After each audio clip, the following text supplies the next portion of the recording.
Hello guys, welcome back to a new video. Now, you're going to start seeing 2 uploads a week on my channel. And basically the reason why, which I'll get into after this intro, I'll get into the reason why after this intro, sorry. But yeah, let's crack on.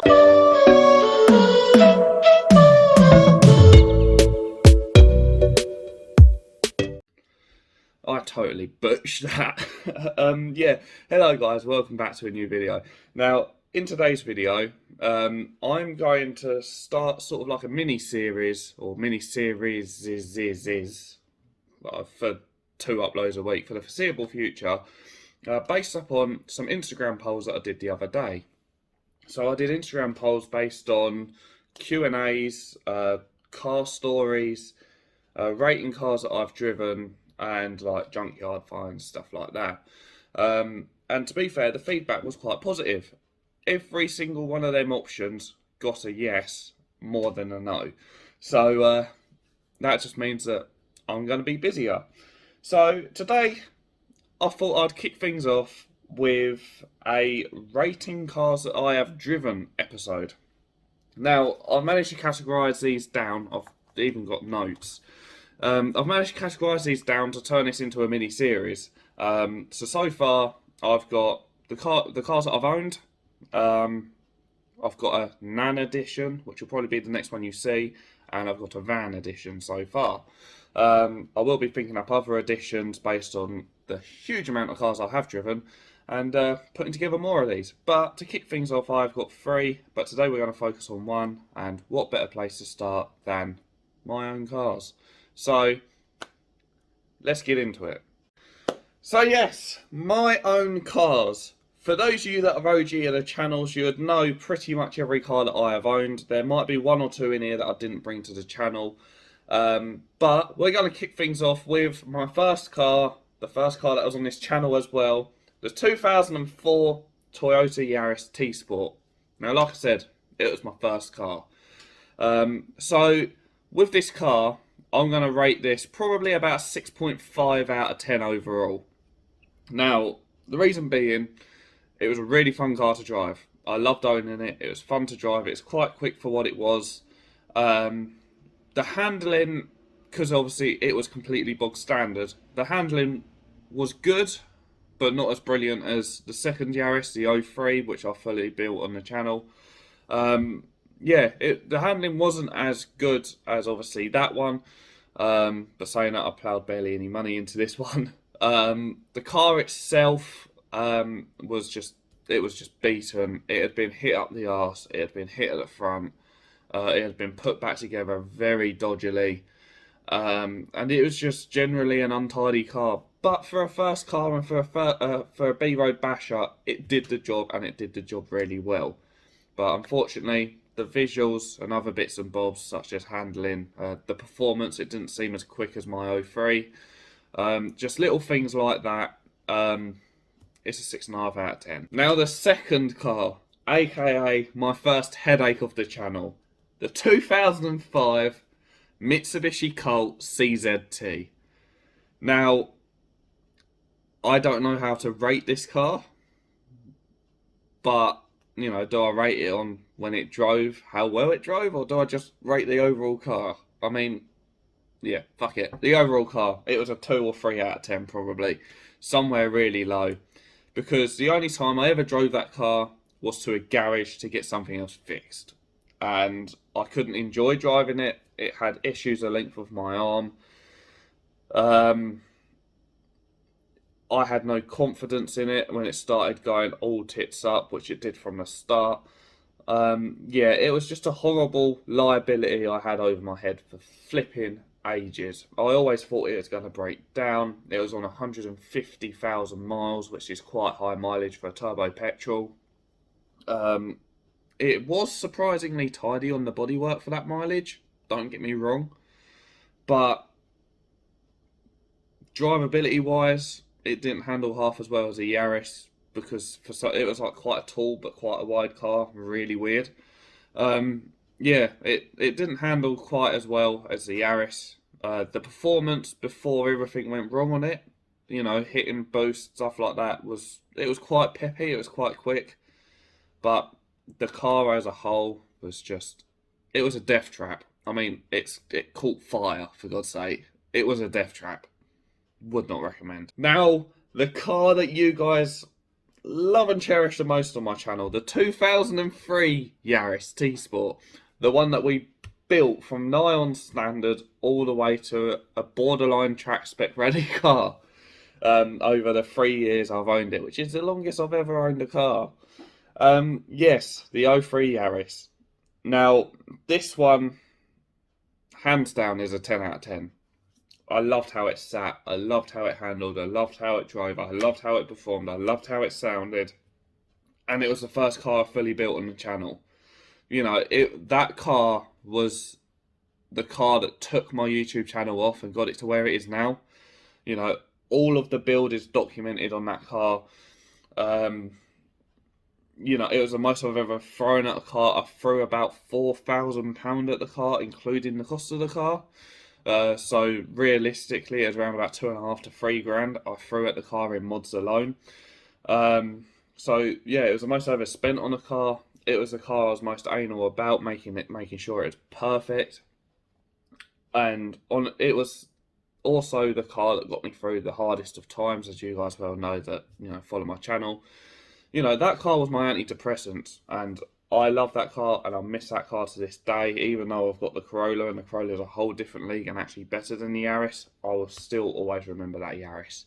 But yeah, that car, hands down, 10 out of 10. Not only was it a lifesaver for me, it was the first car I built, and honestly, I got it perfect for how I wanted it. So 10 out of 10 for that. Next up, the 07 Audi A4. There we are. That's what I was supposed to say. My good old Audi, the 2-litre TDI 170 brake. So it was a relatively rare spec because I didn't know of many 170 brakes. Of the B7 kind anyway. Obviously I knew more of them in like the B8, the B9. But B7 A4s, I didn't really know of many 2-litre 170 brakes. So, you know, correct me if I'm wrong, was it a rarer? Was it like a rare car? I don't know. I don't know much about Audis. But yeah, that car. And I'm going to rate that 7 out of 10. It was comfortable, it was refined, it was quiet, it was quick. But it was boring to drive. And even though it is a big old boat, it did handle relatively well. And it did feel like a small car, even though it's quite a big car. But my God, that thing was boring to drive. Now, I don't know whether it was because it was a diesel and it, you know, it had no like cool sounds or anything like that. I don't know. But that car was boring to drive, but it did everything I wanted it to do really well. Like I said, it was comfortable, it was a nice daily driver, it was quick, it handled well, you know, considering the fact it was a big old boat.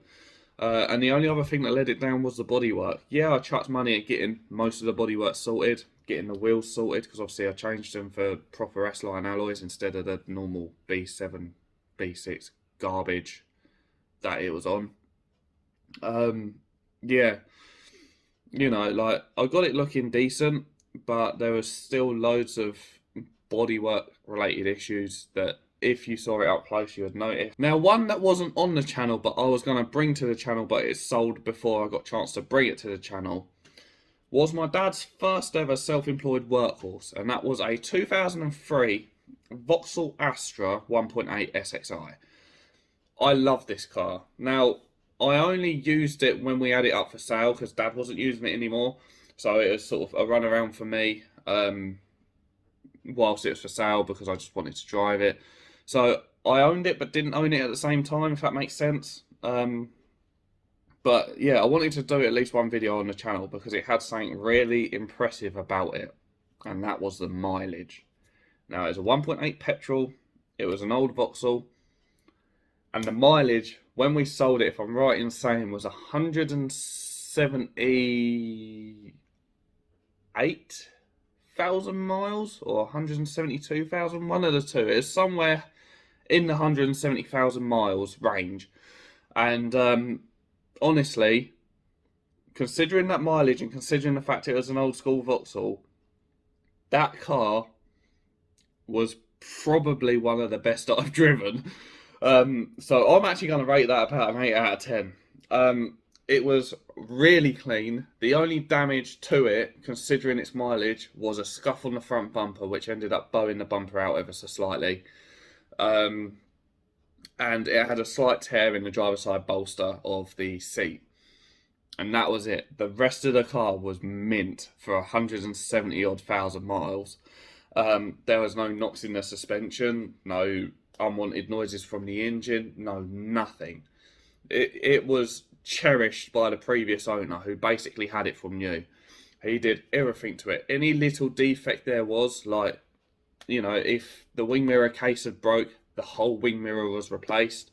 Any little defect with that car was resolved in the previous person's ownership. And honestly, it was a solid car. It ran better than the Audi. It drove better than the Audi. It was that good that I was actually going to sell my Audi and keep the Astra. That's how good of a car it was. And I thought I'd never say that about a Vauxhall. But honestly, 8 out of 10 for that thing. The only reason I didn't mark it 10 out of 10 was pretty much just because of the bodywork, really. It was so close to being mint, but wasn't quite mint. And that was it. Now, the next car was when my annoying headache joined the channel. By headache, I mean the missus. I'm joking, I love her really. And that was her 2007 Ford Fiesta, the one that we built pretty much from standard to somewhat an ST 5-door rep, but didn't quite get there in the end because it died a sad death. Now, that car, I'm going to rate that probably about a 6 out of 10. It was a peppy little thing for what it was. It was absolute joyous to drive because it was slow, and you could just hammer on it all the time. It was amazing. Like, if you want cheap thrills and you want to feel like you're going to shit yourself whilst driving, but not actually go that quick, get a 1.25 Fiesta. Because honestly, like, where you could hammer on it and use all of its power all the time, no matter where you was driving, you could get yourself into some sketchy situations in that car. And for that reason alone, it just made it such an enjoyment to drive. It took so much abuse. She sat it on red line, I sat it on red line. It just carried on going like nothing was happening. And honestly, it was joyous to drive. The only reasons it wasn't 10 out of 10 was because it was standard suspension, so it was very boaty. It was slow as shit, but fun. And yeah, the bodywork, again, obviously you guys knew what the bodywork was like. There was quite a few marks around it. You know, when I judge bodywork, I judge it at sort of like a mint condition show car level. So that's why I'm so picky about bodywork. But yeah, the bodywork was quite shoddy on that car, despite how good it looked in pictures. But yeah, drivability wise, it was probably some of the most fun you could get for next to no money motoring. And yeah, I really wish we still had that car, and I really wish we brought it back to life. But it was just too far gone. It needed an engine in the end, because head gasket went, and it sounded like there was a bag in that. I was rolling around in it when the radiator blew. Sad ending, but that was a brilliant car. And that leads me on to a car that wasn't so brilliant that everyone thought was brilliant, and that was my E46 318 Ci M Sport. Now, this is going to shock you, but I'm going to rate this car about a 2 or 3 out of 10 again. I always felt like it was going to break down. It felt really freaking fragile. Like, it felt like I couldn't boot it, because it just felt like it was going to break. Whereas it was a nice, comfortable car. It was a brilliant summer car. I was just so eerie about driving that car. I didn't like it. The fuel consumption was atrocious. I mean, I was doing quite long drives in it, so that's probably why. But the fuel consumption was atrocious. It had loads of issues. I thankfully managed to rectify the biggest of the issues, but there were still some issues left with that car. You know, but other than that, the bodywork was clean. It was on 147,000 miles. I got the rust resolved, the common E46 acne around the rear arches. Got that resolved. The bodywork was really clean. The colour was really nice. the car as a whole, you know, comfortable, how it looks and all that, was a really, really nice car. But I hated driving that car. I hated being in that car, and I just couldn't wait to get it sold. It was a shame, and I know it was only the 2 litre 4 pot, which loads of people told me to stay away from. But it didn't bother me because it was just supposed to be a summer cruiser, and I wasn't worried about performance or anything like that. It was just supposed to be a summer bit of fun. But I can see why people told me to stay away from them, from the 2 litres, and that's because it just felt like it was gonna break. Like, you know, if I took it no faster than 80 because I was scared if I was gonna push it much more, something bad was gonna happen. The check engine light came on within a week of me owning it. It was just, yeah, it wasn't a confidence inspiring car. Would I get another BMW? Maybe, who knows? But it would have to be a straight six or a diesel. I am not going anywhere near another 4 pot. But yeah, that car, probably a 3, maybe 4 out of 10. And it just didn't fill me with confidence. Then that brought me on to another 2006 car, which I only drove once, and there's only one video on my channel of, and that was my 2006 Ford Fiesta 3-door, the one that we broke for parts, so we could basically fix Chloe's car and make a bit of money off the top of it. This car had a dead miss due to a sensor in the engine. The head gasket was popped. If the car cut out / you turned the car off, you wouldn't be able to turn it back on for a long period of time, which didn't matter because I ended up killing it anyway on the drive back to my garage. But yeah, that car, just for the shits and gigs alone, I'm rating that car 10 out of 10. Like, I drove it once, I killed it, and it was just nice to have a car that you just did not give a shit about. Like, when we got the car recovered, and I really wish I filmed a video on it, it took 3 days to get the car recovered after I was done with it. And the way that we just abused it, trying to get it onto the back of a recovery truck, was just so much fun. We ended up dragging it along the wall of my garage. We ended up tipping it off of fucking, like, dollies, like, you know, like trucks with wheels and stuff like that. We ended up doing so much to that car, just trying to get it onto the back of a recovery truck, and we was just being brutal with the whole thing. Like, we didn't care about hitting it on anything or anything like that. So 10 out of 10 just purely for the experience alone. It was a shit car, but 10 out of 10 just for the experience. It was honestly one of the best investments I made, and I really wish I filmed more of that car on the channel, because the way we stripped that car down, the way we went about pulling the engine out, which my mate just did with his bare hands, and the way that we just got it up on the recovery truck, which took 3 days to do, it was just an absolute palaver and such a laugh. So 10 out of 10 for that car, even though it's a bag of shit. And then that leads me on to another project of the channel, which was my 2005 Seat Leon FR Plus PD150. Now, this car was a special car, because it was a bucket list car. It was a car that my dad wanted but never got, and I got. And it was the first car that was on coilovers, and it was such a blast. It was quick, it had been mapped, like I said, it was on coilovers, so it handled like it was on rails. It sat so pretty. You know, it had a couple of things I needed to do to it, but they were cheap repairs. But yeah, I'm going to rate that car probably about 7 out of 10. It was very fun, very quick, handled really well. Wasn't as boring as the A4, although it was still quite boring because it had no sounds coming from it because it was a diesel. Even though I found out if you put a Cupra back box on it, it sounded amazing. Found it out by the person that bought it off of me. And I wish I would have done that. Perhaps my views would have changed. It was such an incredible car. It was a car that I dreamed of owning for ages and that I got the chance to own. I enjoyed the ownership of it. It was fun to drive. It was quick, like I keep repeating. The only things that let it down was the bodywork again. It was incredibly tatty, but I did get the car at a good price. And yeah, just probably the fact it was quiet, really. And it just had a couple of common issues brewing about it. Nothing too big, otherwise I wouldn't have sold the car. Just obviously resolved them. But Yeah, no, 7 out of 10 for that car. It was an incredibly fun car, and it was actually a car that I wish I didn't sell. Which leads me on to my third 2006 car in a row, and that was probably my worst mistake I ever made. I only say that because I really don't know what I was thinking when I bought it, and that was the 2006 Honda Accord. Now, why do I say it was probably the biggest mistake? Well, number one, I straight swapped a hot hatch for it, which was the Leon. Straight swapped it. It was incredibly boring to drive.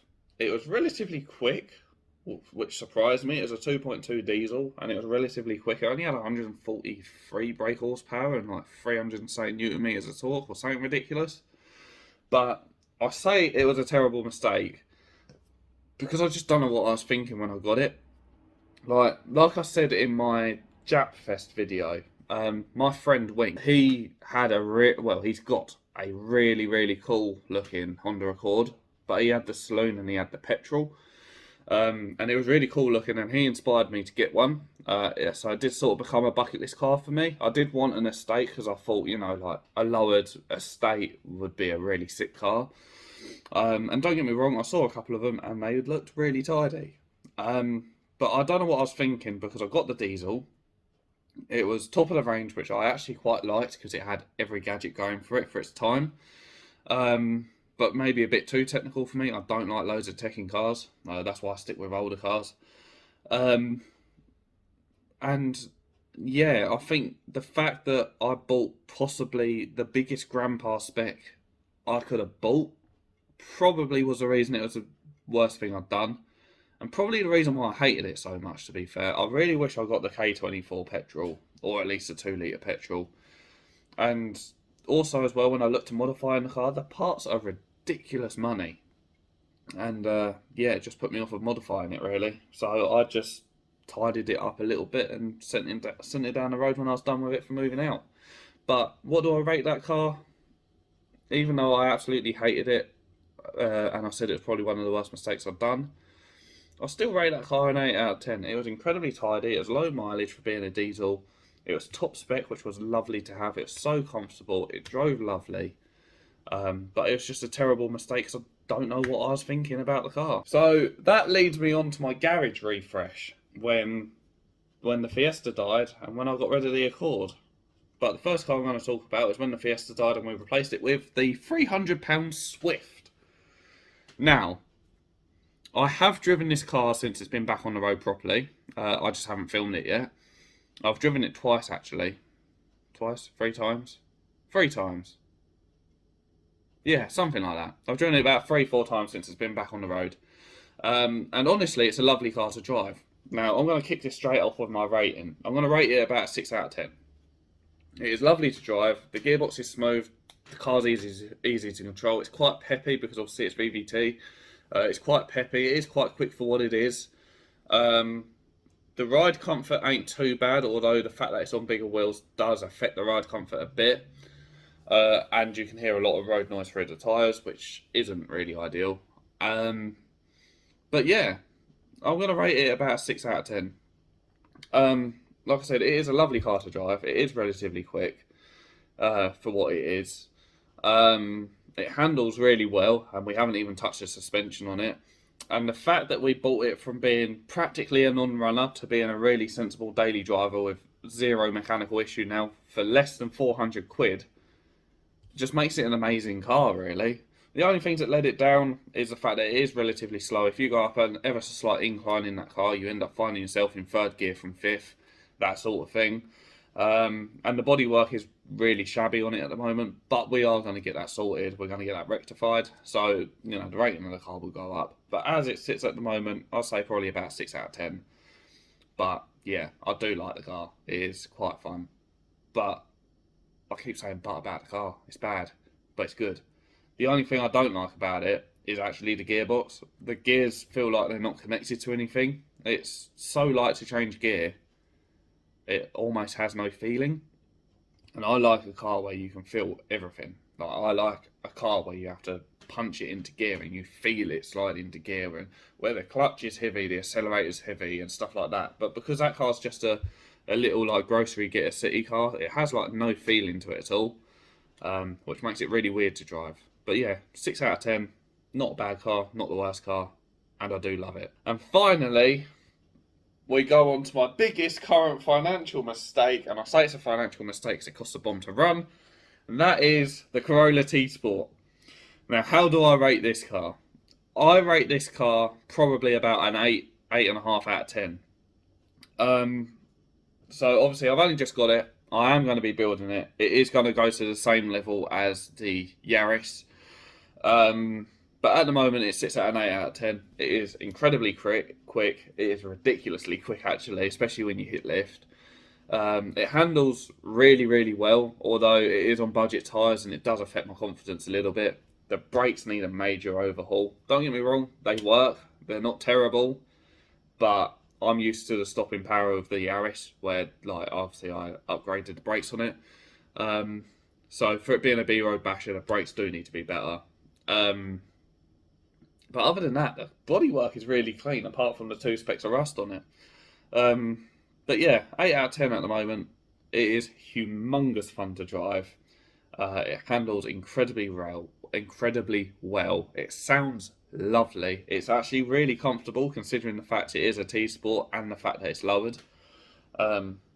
Yeah, there's just so much going for that car, but it don't quite hit a 10 out of 10 yet because it's not where I want it, but it will be. And that wraps this video up. I do apologise it's gone on for longer. I really did try and make this as quick as possible and give as shorter explanation as possible. But I'm not going to hold you guys anymore. If you guys did enjoy this video, please be sure to like, comment, subscribe. Like I said, there's going to be other episodes coming of this mini-series, as well as another mini-series starting of car stories. So yeah, as you can see, I've just done this long ass list here, which is my personal cars. I've got Nan Edition and Van Edition to go, as well as other ones that I've come up with. I'm going to do a performance car one and try and think of all the cars that I've driven.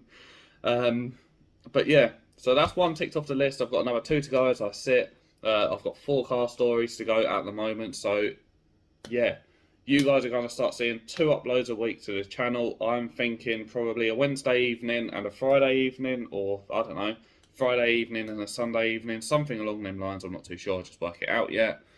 But yeah, for the foreseeable, you're going to see 2 uploads a week. One is going to be a story related video from this book, and the other one is going to be normal content, working on the cars, driving the cars, whatever, you know, whatever the case may be. But yeah, I'm going to get out of here. One more quick reminder as well, as we go into the end screen. There is a video on there about a giveaway for a £20 Amazon gift voucher. Now you guys only have till this Friday to enter. This video will probably be going live Wednesday, so you guys have, actually no, you guys have 1 day to enter if it goes live Wednesday, because I'm doing the draw Thursday and then uploading the video Friday. So you guys actually only have 24 hours to enter roughly from when this video goes live. So if you guys want the chance to win a £20 Amazon voucher, head over to that video, see how you can enter, read the T's and C's before you do enter, and yeah, good luck. But yeah, with that being said, like, comment, subscribe, all that good stuff, and I'll see you guys in the next one.